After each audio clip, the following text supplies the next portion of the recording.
আজকে হাজরাট 1-2 যে আমাদের সাংগঠনিক বৈঠক মাননীয় আমাদের মাথাভাঙ্গার ভারতীয় জনতা পার্টির মনোনীত প্রার্থী সম্মানীয় নিশীথ প্রামাণিক মহাশয় আমাদের বলেছিলেন যে আমরা প্রথমে একটা সাংগঠনিক বৈঠক করব, তারপর আমরা আস্তে আস্তে আমরা জনসভা এবং গৃহ সম্পর্ক সবকিছুতে যাব। কিন্তু আমরা দেখতে পাচ্ছি নিশীথ প্রামাণিককে নিয়ে যখন আমরা তার নাম ঘোষণার পর থেকে আমরা যখন বিভিন্ন জায়গায় যাচ্ছি, মাথাভাঙ্গার বিধানসভায় মানুষ স্বতঃস্ফূর্তভাবে আমাদের সাংগঠনিক বৈঠককে ছোটখাটো জনসভায় পরিণত করছে। এর থেকে আপনারা বুঝতে পারছেন যে আগামী 23 তারিখে যে নির্বাচন হতে যাচ্ছে সেই নির্বাচনে তৃণমূল সম্পূর্ণভাবে সাফ হয়ে যাবে। আমাদের জেলা কমিটি থেকে শুরু করে এই মণ্ডলের এবং আমাদের যারা দীর্ঘদিন ধরে লড়াই করছে, সুদূর সিপিআইএম থেকে শুরু করে তৃণমূলের সন্ত্রাসকে উপেক্ষা করে বিজেপির ঝান্ডাটাকে উঁচু রাখার জন্য আগামী দিনে তৃণমূলকে উৎখাতের জন্য যে লড়াই করছেন সেই আমাদের কর্মীদেরকে আমি মাথা নত করে প্রণাম এবং ভালোবাসা জানিয়ে আপনাদের সামনে দু একটা কথা তুলে ধরছি। কিন্তু আমরা দেখতে পারলাম সেই খট্টিমারিতে টোটাল গ্রাম শুদ্ধ তৃণমূল ভেঙে আজকে যোগদান করলো। তাহলে আপনারা ভাবুন আজকে তৃণমূল কোথায় গিয়েছে? মানুষের উপর অত্যাচার করতে করতে, মানুষকে বঞ্চিত করতে করতে আজকে তৃণমূল কোথায় পৌঁছেছে।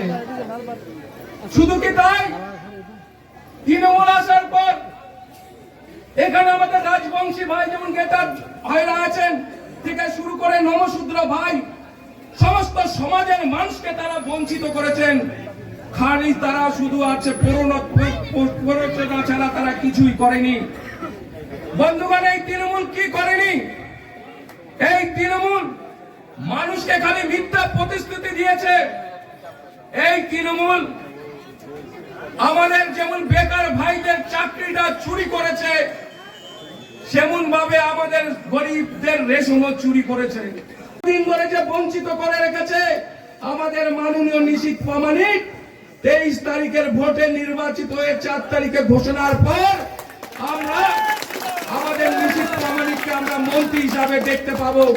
দীর্ঘদিন ধরে যে বঞ্চনা, যে উন্নয়ন স্তব্ধ হয়েছিল এই হাজরাট অঞ্চল তথা মাথাভাঙ্গা বিধানসভায়, সেই উন্নয়নের বন্যা বয়ে যাবে।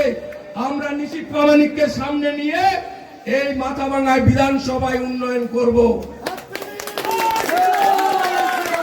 আমি একটা কথা বলতে চাই যে আজকে যারা বসে আছেন, পশ্চিম বাংলায় বর্তমান যে পরিস্থিতি, সেই পরিস্থিতিতে মাননীয় মুখ্যমন্ত্রী এবং তার দল যে পশ্চিম বাংলায় কর্মসংস্থান নিয়ে যে ছিনিমিনি খেলেছে, তার জন্য এই আমাদের গরিব বাবা মায়েরা তাদের একমাত্র সন্তানকে কষ্ট করে পড়াশোনা শিখিয়ে মানুষ করার পর তার সন্তানকে ঘরে তার কাছে রাখতে পারছে না। কারণ তৃণমূল দীর্ঘদিন ধরে কোনো কর্মসংস্থান করেনি, শুধু তারা তাদের পকেটের কথা চিন্তা করেছে। এটার অবসান হবে, এটার অবসান হবে, এখানে কর্মসংস্থান সৃষ্টি হবে এবং এখানে মাননীয় নিশীথ প্রামাণিকের হাত ধরে এখানে কলকারখানার থেকে শিলিগুড়িতে সব হবে, এটা আমরা বলতে চাই। এইটুকু বলে সবাইকে গৈরিক অভিনন্দন জানিয়ে আমার ছোট্ট বক্তব্য শেষ করছি।